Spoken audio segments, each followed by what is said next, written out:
Hello, everyone. This is Education USA regional team, and my name is Oksana. Thank you for joining us today. I hope you had enough rest during the winter holidays, and I'm glad that we are back with our regular webinars. So please register for our upcoming events in January, and we're, of course, getting ready for February. So we are preparing some nice and interesting webinars for you in February. Don't forget to register for them and ask your questions. And today I'm very glad to introduce you a new topic of our meeting. We are going to meet a wonderful student, Mădălina. She's from Moldova, and she's a current senior of Massachusetts Institute of Technology. Mădălina is majoring in computer science with a minor in media studies, so it's something very interesting, I'm sure.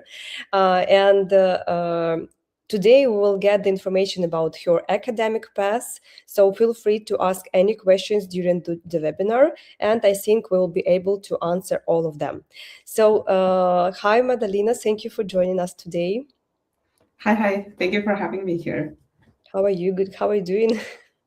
Pretty good. I'm enjoying my break. And yeah, happy to tell my story today and answer any questions that you might have. Okay, so maybe you could start like with the first and the main question. Yes, how it happened that actually our topic of the webinar is that your way was from Olympiads to the university. Yes, so maybe you could start with this and tell us a few words about your way to the United States. Yeah, of course. So I started being interested in STEM kind of from the early ages of middle school in 5th grade, and I started like participating to math Olympiads, kind of very slowly making progress towards like participating in competitions, building up experience, building up skills in mathematics. Then once we started in computer science in school, I think I just like transferred those skills and the logic that I gained from maths to doing computer science. I had guidance from my older brother who's interested in the same kind of things, and then pursued that throughout my high school experience as well. And then I gave it a shot to apply to US universities. I really didn't have any expectations whether like of the result that might come, but I mean, because the US applications were happening before the European applications, just timeline wise, I was like, okay, let me try and see how it's going. And then MIT being very STEM focused, being very good at computer science programs, I sort of saw a good match, or maybe it's more honestly, I'd say people told me that it would be a good match, because at that point I didn't know too much about universities and like maybe what specifics and niches they would be good in. So yeah, I sort of followed that trail, applied to MIT in early action. So I think the deadline was somewhere in November, and then got the result back in December that I was accepted. And then I was super happy with the acceptance. I said, I'm honestly going to take that shot.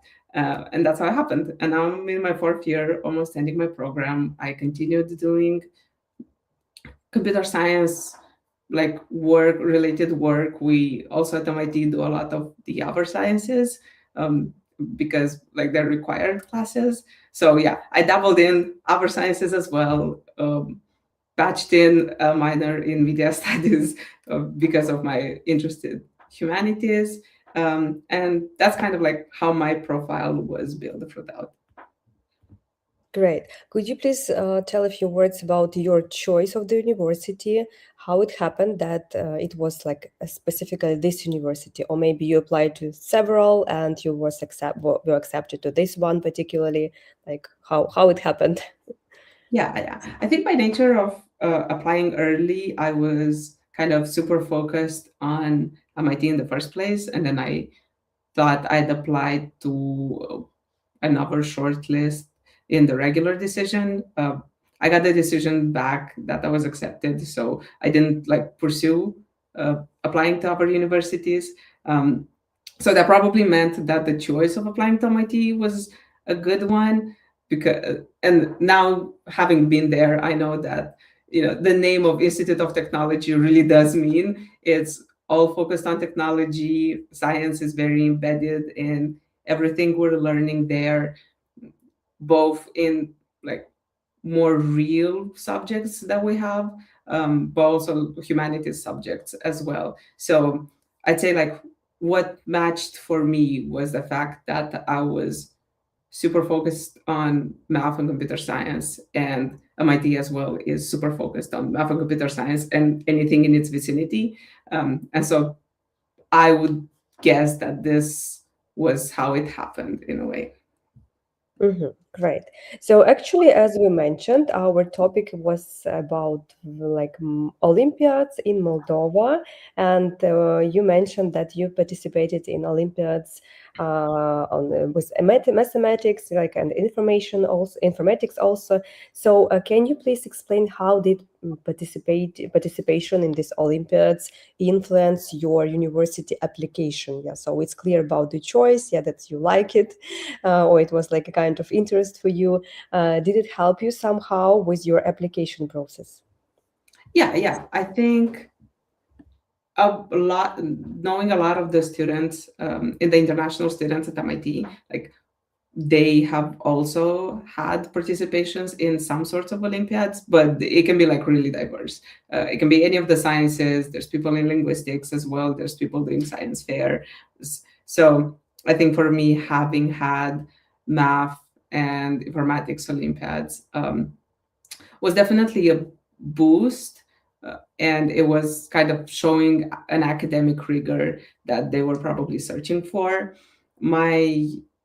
Also part of my application was, any other extracurriculars, other activities that I had related. Then just by virtue of being in the STEM world throughout my high school, my extracurriculars were tied with that as well. I was doing tutoring for pupils from other schools as well, like free tutoring on Saturdays, as well as being involved with like organizations to promote girls participating in STEM, because of the gender inequality in STEM. So I think being passionate about sciences also gave a direction to where my extracurriculars were. And in a way, like they both the extracurriculars and the academics had a similar theme to it, which build up some very nice essays. Like I could draw connections between what I was doing outside of school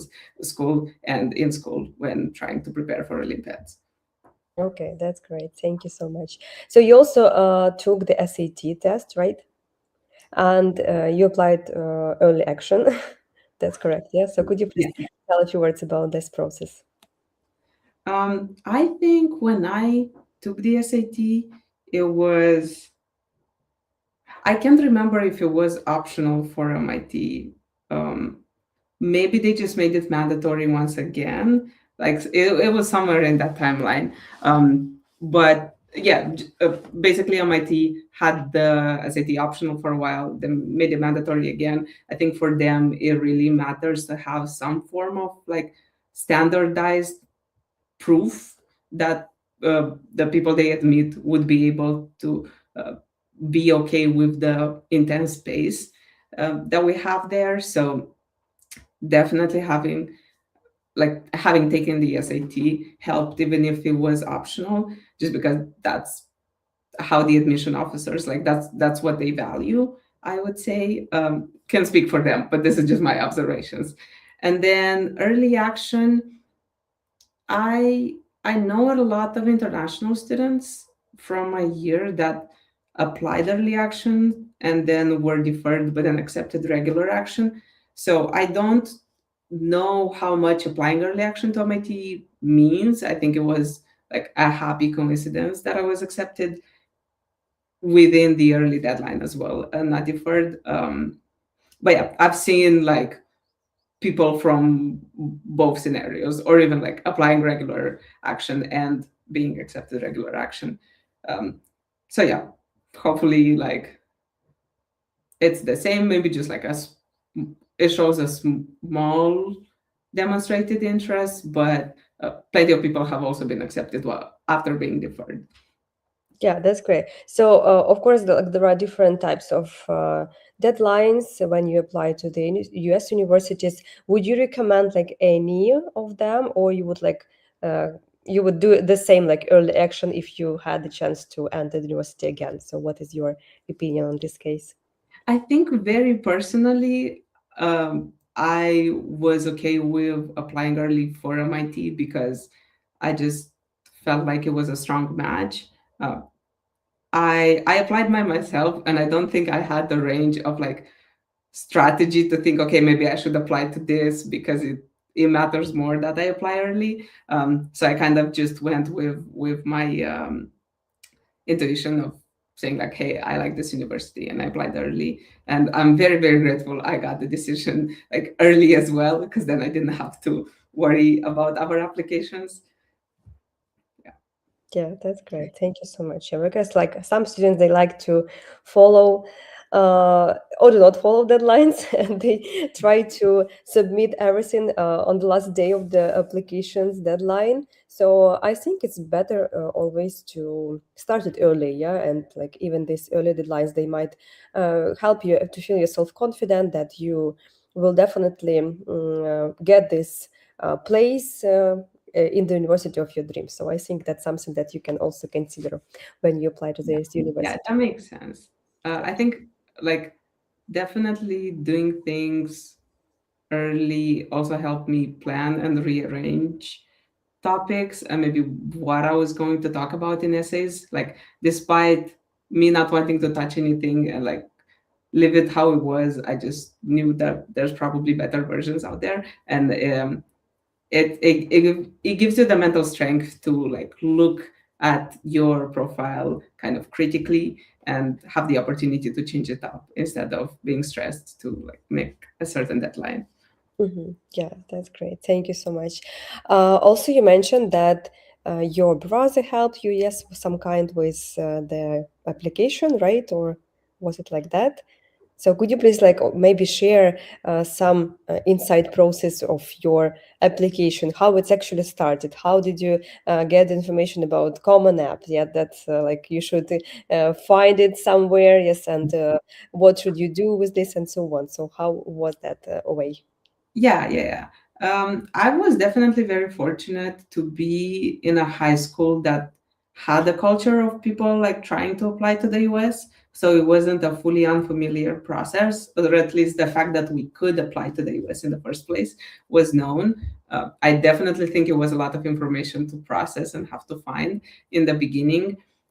I think what I did in the like some weeks in the summer while preparing for the SAT was also try to connect with our Moldovans from throughout like our US universities, not necessarily MIT, and just kind of ask them about their process and maybe if they had some advice for me to just by sheer of them mentioning something that they thought it was important could kind of give me an in or on what could be an option for me to do as well. It was kind of late in the process, so I think it just it helped with knowing the necessary steps rather than maybe like planning a major project that I would want to do to build up my profile or something like that. So maybe talking with alumni even earlier than that would be even more helpful. Like it would always be a plus.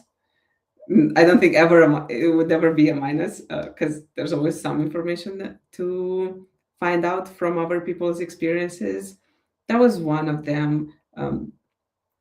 I I don't remember. For me, I think it really helped have like me exercising a third person perspective to look at my profile, because even though we're applying and we kind of know each other everything about our lives, the admission officer doesn't. And I remember literally having like a big poster and mentioning everything, like mentioning who I want to get recommendations from, who I want to like what I want to mention in my essays, what I'm presenting in my extracurriculars, like what Olympiads I'm mentioning, like and seeing what topics I'm very obviously not saying something about in my application that I would want people to know about me, and also maybe seeing if something is repetitive, or honestly, sometimes it even helps, like, okay, maybe by mapping all of this out and getting the main ideas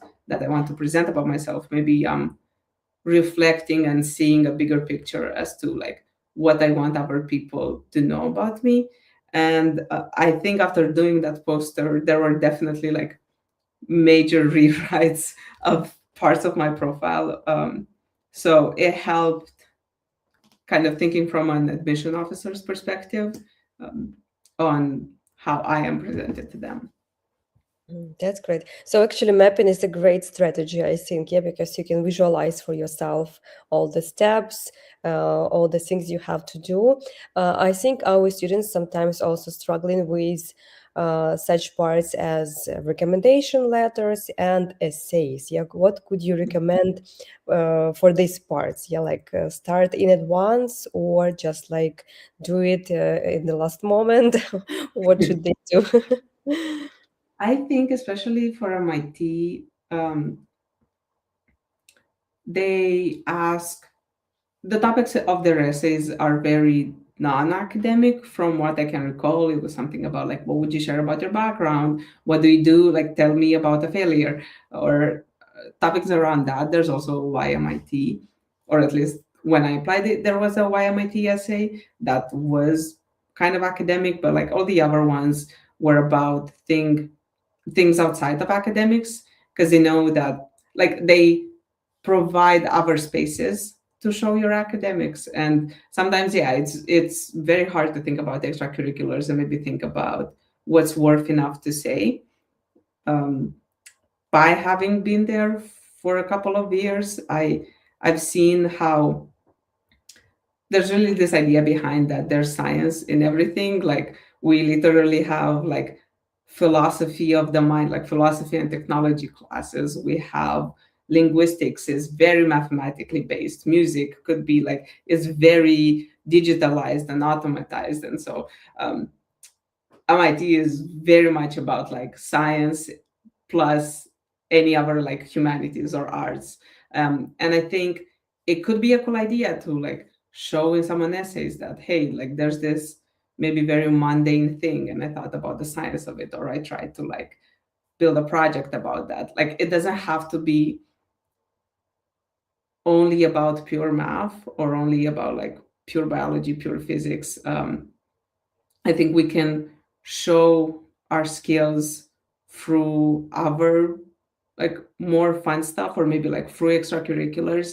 And that's definitely something worth to mention in the essays. And really starting early and being reflective of things you've done can help with writing the essays. I I haven't been in the whole like applying to universities world, but I have friends who are counseling, and I know that sometimes like an essay idea arises from the most simplest, like the simplest thing you can think about, and then you actually have so many things to say, and it by talking about a simple thing, you can like showcase your personality, and I think that matters a lot.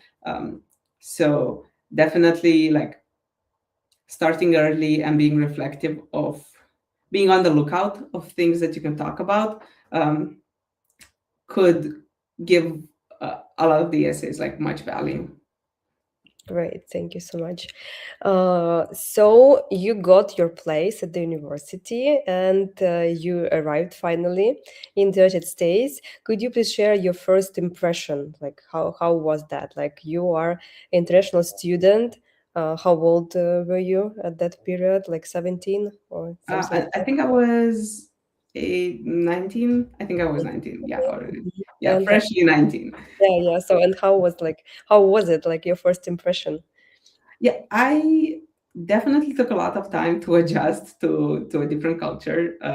It's very far away, of course, and it was like the first kind of this like big experience, like changing everything about one's life. Um, it definitely helps to have an international community that people that kind of go through the same processes together. It's I think it's a very like fast process of maturing and kind of like being independent, because like a lot of our American peers, for example, like would have support in place in the country and also like knowledge about the country that the international students have to very fast like gain very fast. But no matter the people I talked to, the ones that were older than me and kind of asking them about their experiences, like they always said like you just need some time and you're gonna struggle for a bit, and then things are going to make sense, and it's really gonna be okay. So yeah, I think both like on a conscious level, and on a subconscious level, like time really works its magic, and there's like cultural adjustments. I don't know, for at least for my experience, I think I had to learn to be way more social with like maybe people I didn't know as well, which was a change from how I'd interact in like back here in Moldova. I There was also a lot of academic rigor to get used to, even if I had experience with Olympiads. Like the American system inherently means like a little bit of different math that they do in like some other subtle way that they would be accustomed to, but we aren't, or like notation, or maybe what they value in a class and how they like the weights that they have on how to construct grades and things like that. Like I think there's some differences in the values that we have both academically and culturally, but I genuinely think it doesn't take more than a semester to get accustomed and like actually do well. So that's like speaking right now, like that's not a concern that any of the people should have, because everyone gets accustomed, and it's just part of the process. Yeah, great. Thank you so much. Another question I think that always in mind of our students is about campus and campus life, and of course campus jobs. Yeah. So, how has your campus job contributed to your university experience, your skills development? What like options? What are options for students on campus? What they can do, and so on. Like, could you please share this?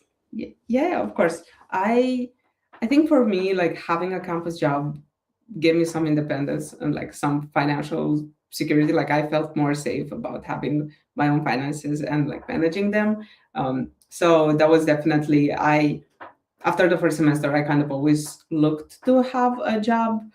I know that's maybe not possible like in all universities. Maybe there's not that much availability for campus jobs, or maybe that's just like a personal choice. But I fortunately benefited from having a job.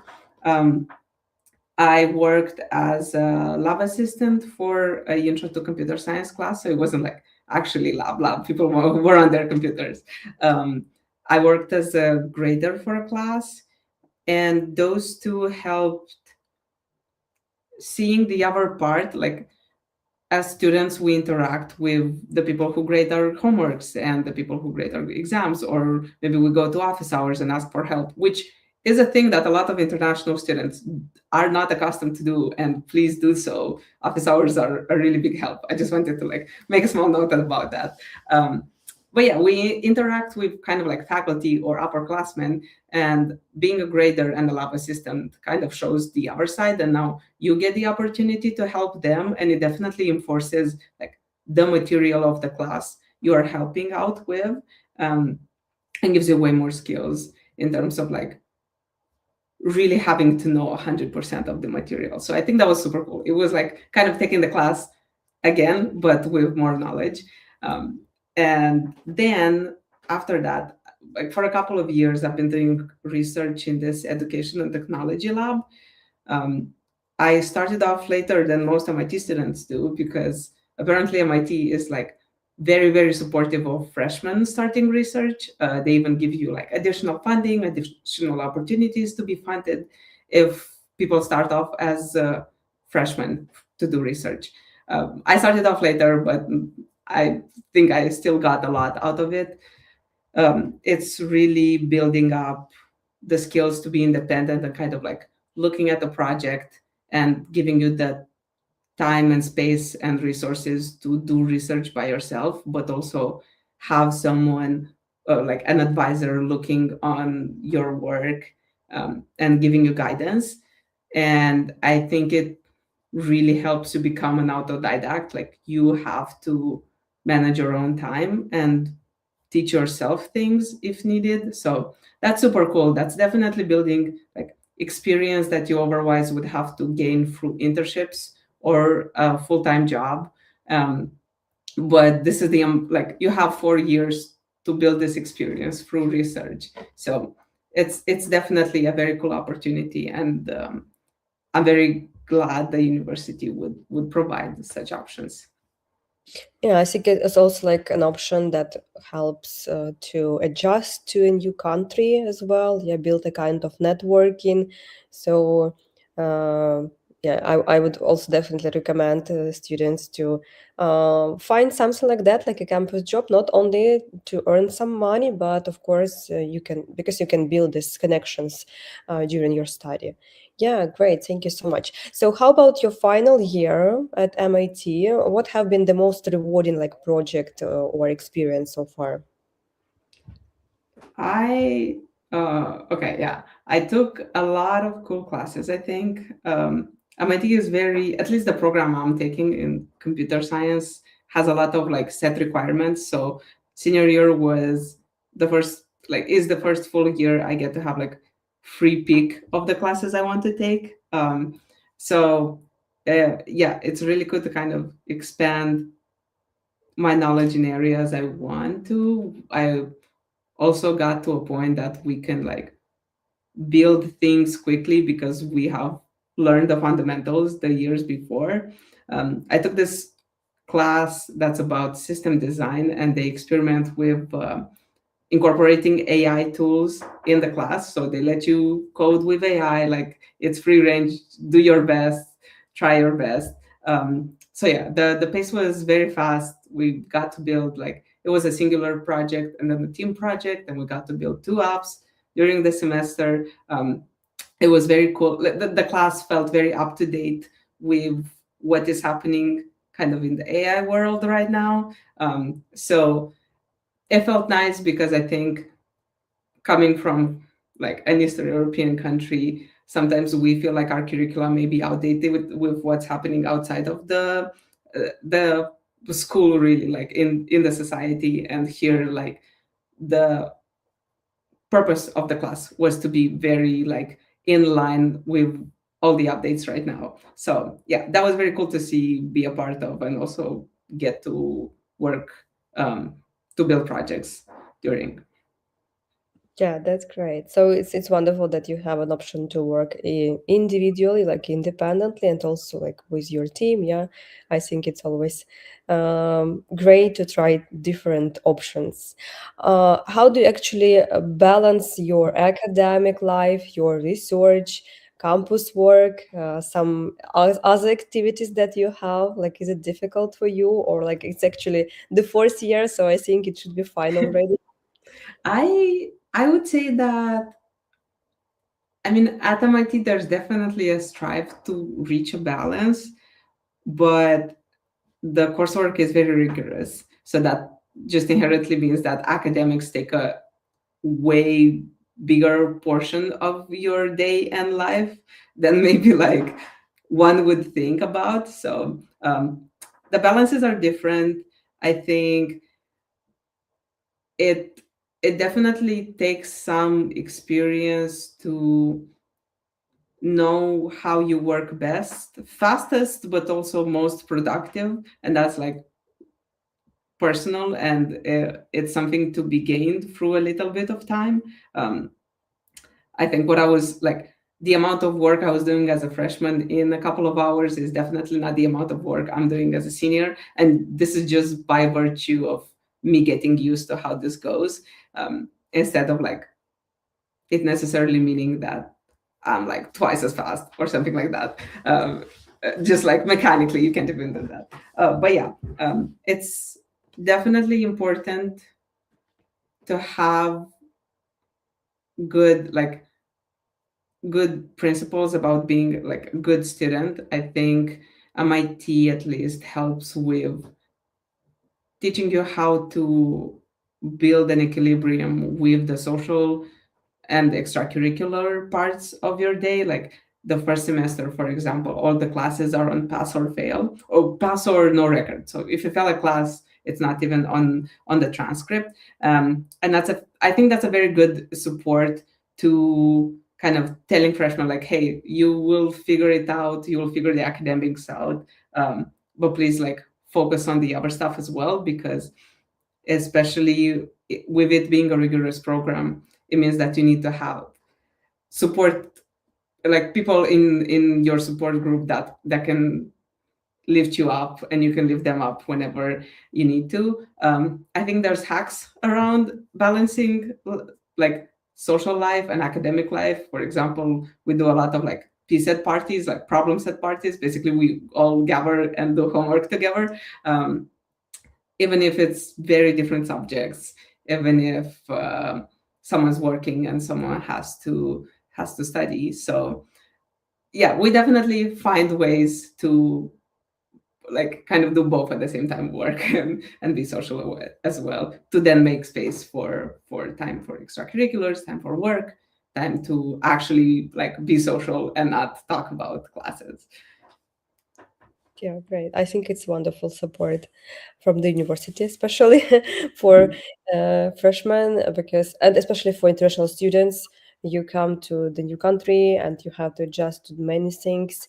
You mentioned it like it was a while ago already, but maybe you could just like specify any challenges that you had during your like first year, or maybe even now, because still like these are different cultures, different ways of life, and how do you overcome like any challenges that happens on your way? I think one of the big things that I had to adjust with coming to MIT especially was adjusting what I see as good academic standing, like what it means to be a good student. Especially like coming from an Olympiad space, like high school wasn't a breeze, but it was, I had good results. And then like at MIT, knowing that a B and a C is also a very much like a good result, like a passing result is a super fine result to have. If you're failing something, that's also super fine. Like people do it all the time.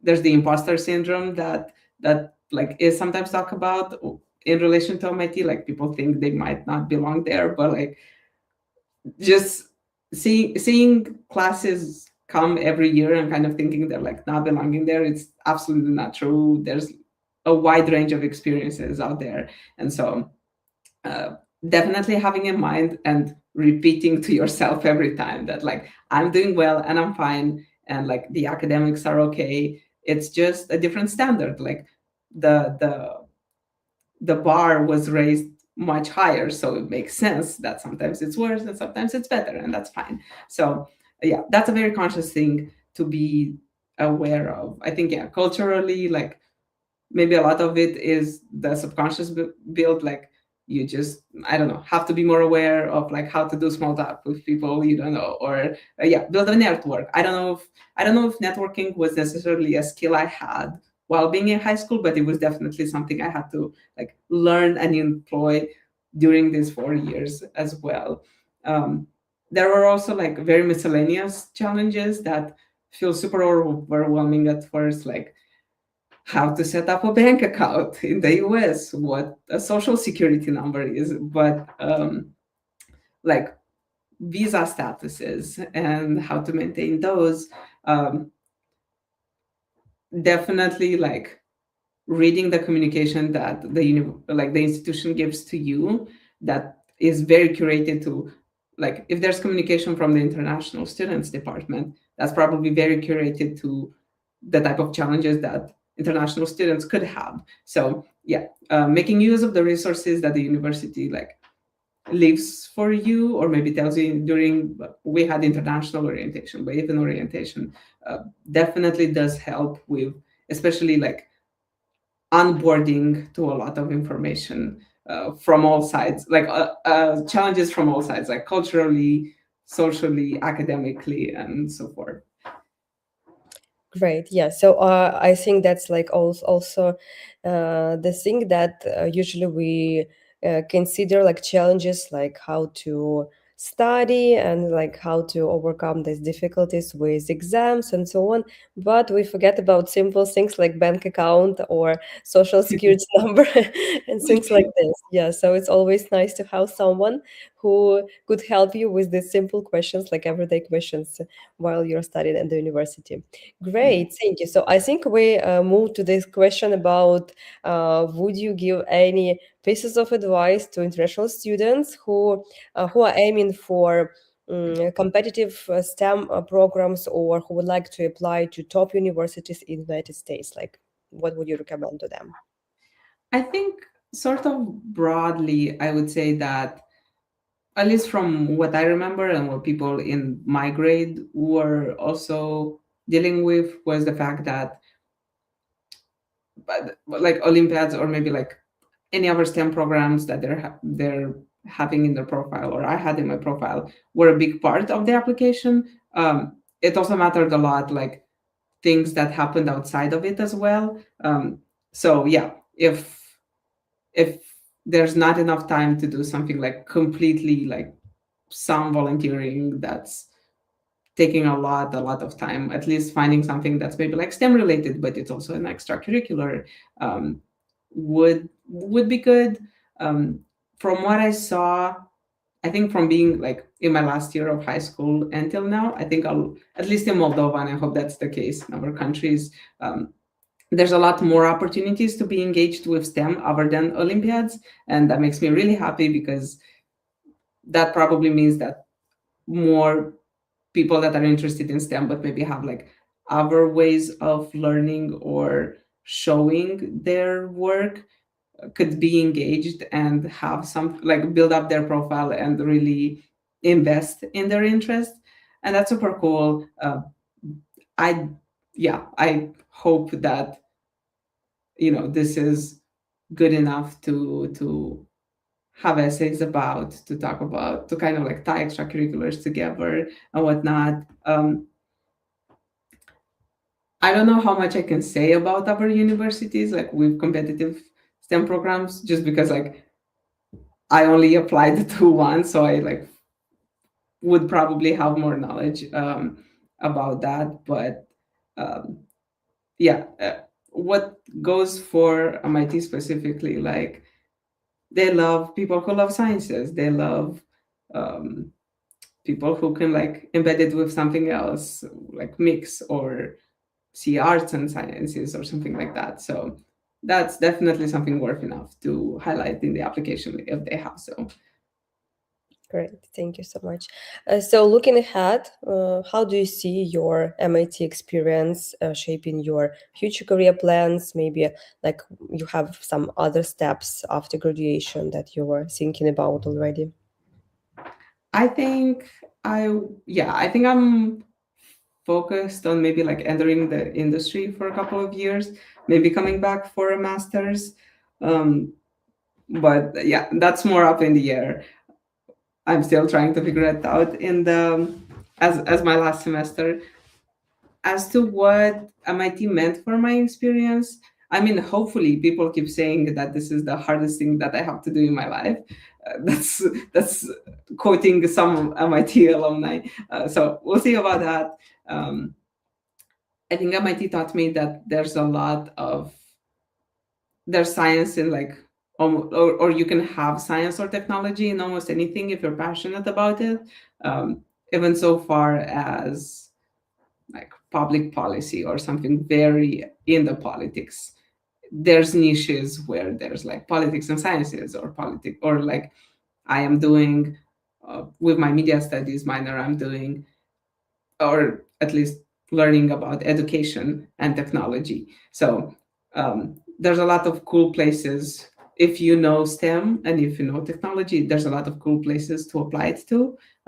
Sometimes people get scared about like these fields being highly theoretical, but they don't have to be. And I think being at like an institute of technology really shows you that. Yeah, so that's pretty cool. That's an idea I hope to take and maybe do something in my career with, but that remains to be seen. Yeah. Great, thank you so much. So we have some questions from our students who registered for this webinar, and I would like to share some of them with you. I think we have some similar questions, so I will try to be very quick with them. And maybe you could just like shortly mention that what qualities or experiences MIT values the most. I think I saw someone asking about like also hands-on experience. I definitely think this is one of the things they would value. I don't know about like it being the most.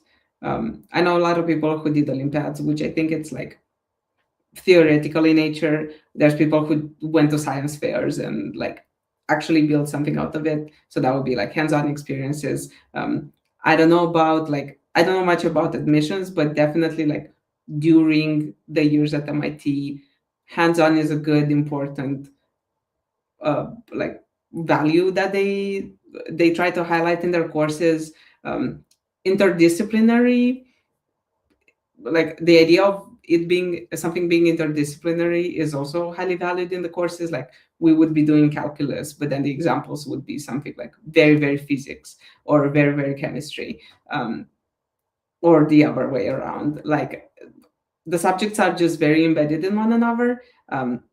And if that's something that's in someone's profile, I think MIT will kind of like that. Like this is something I've seen, time and time again. And yeah, I think they also like people to be interested in what they're doing as well and kind of like pursuing their interests as well. Great, thank you so much. So another question, MIT is one of the top universities in the world. What do you think matters the most in your opinion for admission? And what factors made your application stand out among thousands of strong candidates?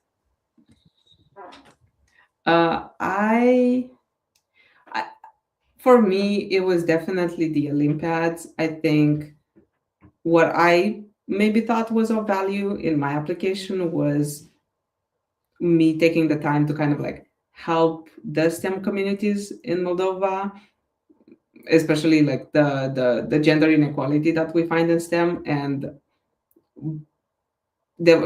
dedicating effort and resources towards like, hopefully making this better. I hope that was highlighted in my application, and maybe that was something they considered as well. As for it, I really don't know. I think MIT really accepts a lot people with diverse STEM backgrounds. From the internationals, I would say I met more people that would do Olympiads, but like throughout my time at MIT, there's definitely people who had like vastly different high school experiences, and they all like made it there. I hope there's not just one factor that like matters. I hope there's like a bunch of them, and like whatever impresses them would kind of like be good and make an impression. I think it would be great to get a kind of feedback from the admission team. Why you were selected for that this option? So it Yeah, would I know Harvard gives you back kind of like the dossier with the comments or something like that. That's what I heard at some point. We don't have that privilege. Yeah, thank you so much. I think we have a kind of question more practical, and this is about your application again. How did you present your Olympiad experience in your MIT application beyond just listing awards? What do you think matters more to MIT, competition results, or how you reflect on them? And how did you show intellectual curiosity outside of the competitions? Ooh, that's a good one. It's definitely the reflection outside of it. I remember MIT has a essay about how do you deal with a challenge, or tell me about a time you failed. That's ringing in my mind right now. And I talked about beginning to do research for a science fair, I think. It was during COVID times, and it was like very independent, and I was like super overwhelmed by the information, and it was kind of like the process of me dealing with it. So I think that might have been, besides the YMIT essay, it might have been the only place I really talked in depth about something competition wise, because it was a situation that answered the prompt and maybe said something about my personality. I think also maybe like the recommender that I chose, which was my computer science teacher, probably like mentioned more about my experience in that as well. So those are the places where it came up. I would like to think that we have a lot to learn from our Olympiad experiences, and this wasn't even like learning from an award. Usually, like the most amount of learning comes from like dealing with a challenge or dealing with a failure and having to like sort of bounce back from that. So I definitely think like anything that's nice that you learn personally out of maybe like an Olympiad experience could also be worth talking about it in an essay. Whereas the result listed probably just not just, but it probably says something about the kind of rigor that you are at. And the essays are really a space for you to talk more about like what they mean for you, what those results mean for you. Yeah, great. Thank you so much. I think we also have a question about like how Olympiads can influence your on your application. But I would like to clarify, dear students, that today we are sharing like the way of Mădălina to the yes university, and it was like let's say through Olympiads, yeah, that helped her with her application and the something that she mentioned in her application. But of course, I think you are welcome to share any other achievements that you have in your application. What I would like to mention also, it's great when you have good results, wonderful projects, and great knowledge, but it's also interesting for admission how you apply this knowledge in your life. In case of Mădălina, she not only participated in Olympiads, but also did a great contribution to the local communities, like STEM community and so on, right? Yeah, that's Mm-hmm. it. Great. Okay, I think just like a couple of questions from the chat that we have, they also might be a bit similar, so maybe we just could just take a few of them and answer quickly. So let me find the first one. I think it was the one about as an insider, do you feel like MIT is desperate for something, like, for example, sport, athletes, Mongolian throat singers, or something like that? Oh, interesting. I mean, I can tell you what I saw about the institution, like in itself. I think there's a lot of like quirky people at MIT. I think even like through the application, maybe it comes forward that like MIT is a little bit quirky. So and that also ties into like, hey, they're passionate about sciences, but they probably do something like very random with it too in their spare time. So that's like one big personality trait that I saw. There's a lot of people that I maybe wouldn't say that they're like quirky about sciences as well. We I don't know how much. I think we have some fair like athletes and sports scene, but I don't think we're like too big on it. But I'm also not into sports, so like not into like watching sports and knowing about sports. So my knowledge is limited on those parts. But yeah, it's definitely like tying back to like, hey, it's sciences, but sciences, even if it's an extracurriculars, it's probably like extracurricular with some science. They Mm-hmm. have a toy lab, for example, in one of the classes. So like students build toys and games, but they do like physics and electrical engineering stuff of them. So like this is one of the examples that came to mind right now. Yeah, I also like heard such an idea from one of the student that actually what is good about campus of the US University is that you can actually create any community there. For example, let's say you're interested in sport, you can create a kind of sport community and find some people who are like-minded, yes, like-minded people.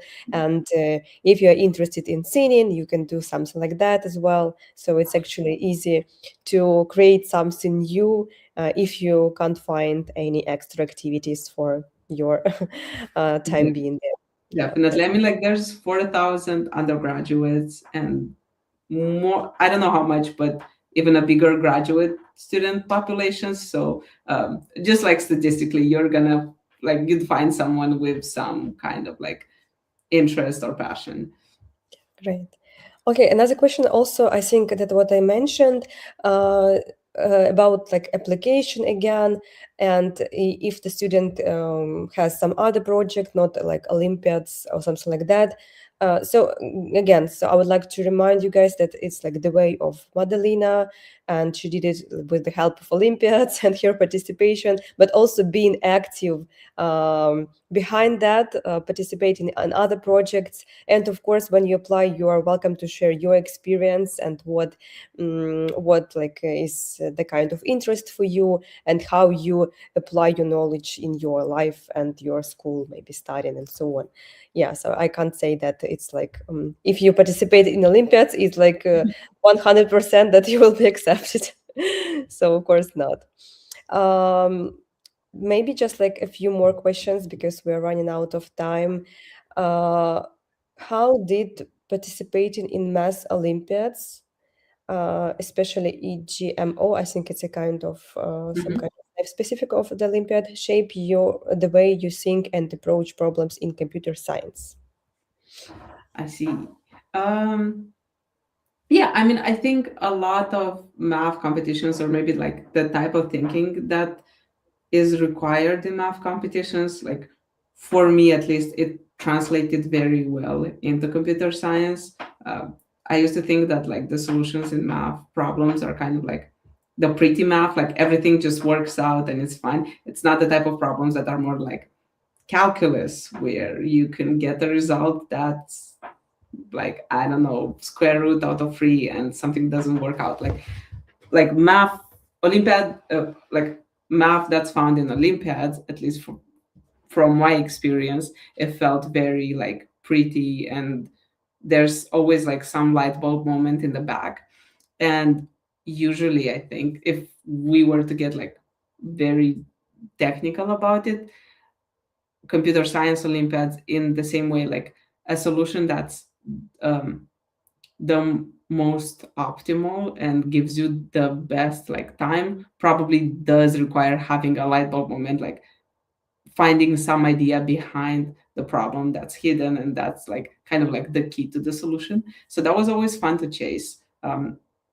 But I think for computer science, at least why I liked it, is it was the option to be practical as well, the option to make partial progress onto problems, and it also mattering a lot for participation. So on that one, I'd say I'd go more towards computer science Olympiads than math ones, because I feel like for the math ones, it's sometimes 0 or 100. Like sometimes you get it or you don't. But for computer science, there's more space for partial progress.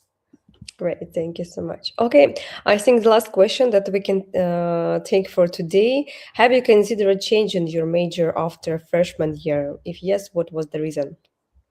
I was pretty consistent with it, but I don't think that's like maybe the general consensus on people usually like come in with an idea of their major and then they change it, either because, so that's why I can like maybe speak about experiences for people that changed their majors. Like it was either maybe because they went in thinking they want to do something general, and then they found out like very set niches where they would want to maybe like maybe there's majors they didn't even think or know about, and in freshman year they had the opportunity to explore and find out about them, and so they choose to major in those. for us, it's pretty flexible to change your major after 2 years or maybe after 3 years. So it's not even, if that's a stressful deadline, it's also workable to do it after. Other people just kind of see how higher, like, for example, if you want to major in math, they see what math in a academic setting means, and maybe like the research for pure math, and maybe they want to say like, I want to do something more like, I want to do math, but I want to do something more practical. So they like switch the direction but still keep the same kind of like same skills and interests that they came with. Great, thank you so much. Okay, I think we're done with a bunch of questions for today. Thank you, Mădălina, for joining us today and for sharing your exceptional way to this university. It was really great to know your story and what stand behind like this successful studying right now at the university, and also to know about like some plans in future. Thanks everyone for joining us today, and I would like to remind you that you can always register for our upcoming webinars in January. We have a few meetings with students this month, and we are already thinking about something really interesting for you in February. Thanks again, Mădălina, for joining us today. Thank you for having me, and thank you for all the questions, and good luck to everyone. Thanks everyone, and bye for now. Bye-bye.